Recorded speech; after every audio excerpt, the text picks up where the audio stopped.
कुछ लोग ऐसे हैं जो ये कहते हैं कि यह जो जब सीज फायर हुआ है भारत और पाकिस्तान के बीच में किसी के हस्तक्षेप के कारण हुआ है। मैं साफ कर देना चाहता हूं मेरे बहनों भाइयों, यह किसी के हस्तक्षेप के कारण हमारी यह आतंकवादियों पर जो कार्रवाई हुई थी वह स्थगित नहीं की गई थी। प्रधानमंत्री श्री मोदी जी के नेतृत्व में यह सामर्थ्य हमारा और बढ़ा है।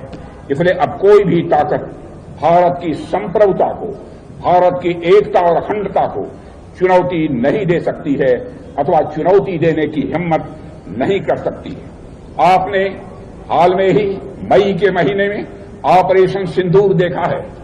मेरे बहनों भाइयों, मेरे सेना सीएसएफ के सारे जवानों ने मिलकर जो कार्रवाई की है उसकी जितनी भी सराहना की जाए वह कम है।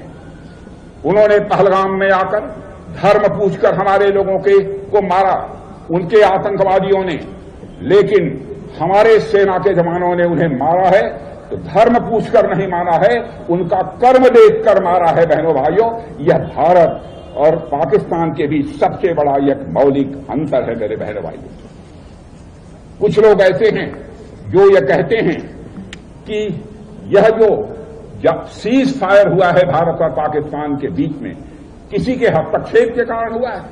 मैं साफ कर देना चाहता हूं मेरे बहनों भाइयों, यह किसी के हस्तक्षेप के कारण हमारी यह आतंकवादियों पर जो कार्रवाई हुई थी वह स्थगित नहीं की गई थी। ऑपरेशन सिंदूर कभी स्थगित है। आगे यदि कोई आतंकवादी वारदात होती है तो फिर से हमारा ऑपरेशन सिंदूर प्रारंभ होगा। मैं यह विश्वास के साथ मैं सारी देश की जनता को बताना चाहता हूं। जहां तक भारत और पाकिस्तान के बीच के चल रहे इस ऑपरेशन को रोकने के संबंध में कुछ लोग दावा करते हैं कि हमने इसको रोका है। बहनों भाइयों, यह किसी ने रोका नहीं है। और मैं साफ कर देना चाहता हूं, मोहम्मद इसाक डायर जो कि पाकिस्तान के डिप्टी प्राइम मिनिस्टर हैं और फॉरेन मिनिस्टर हैं, उन्होंने भी साफ कहा है कि India rejected third party role to end conflict. यह बाइलेटरल इशू है, यह थर्ड पार्टी हमारे मामले में कोई हस्तक्षेप नहीं कर सकती।